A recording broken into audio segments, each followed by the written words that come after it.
In the previous video, you started a new email using your Gmail account. In this video, you will write a message to your friend about the activities you're planning together. If you've just completed the last video, you will continue writing the email saved in your drafts folder. It will appear with the word draft in red. You will be able to recognize it by the subject line of the message. If you didn't complete the earlier activities in this unit, create a new email.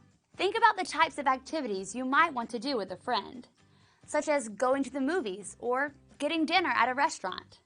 In your message, you might describe the activities you have picked so far, ask for ideas on more things to do, or suggest an agenda for the day. In the body of the email, type a message to your friend about the list of activities you are planning.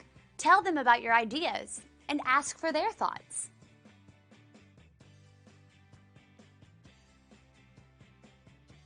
Since email is a quick and easy way to communicate with others, you don't always need to be formal when you write email messages. Choose the format and tone based on who you're writing to. When you're emailing a friend, write how you'd speak in an informal conversation.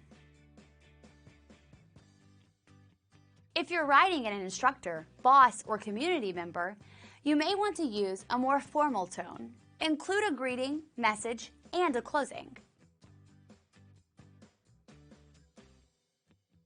Look over your email to check for spelling and grammar mistakes. The more formal the message, the more careful you should be about checking for errors.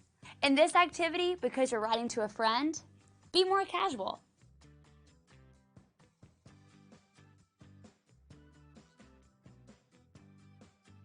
Now it's your turn. Open the email you started earlier. Write a quick note to your friend. Move on to the next video.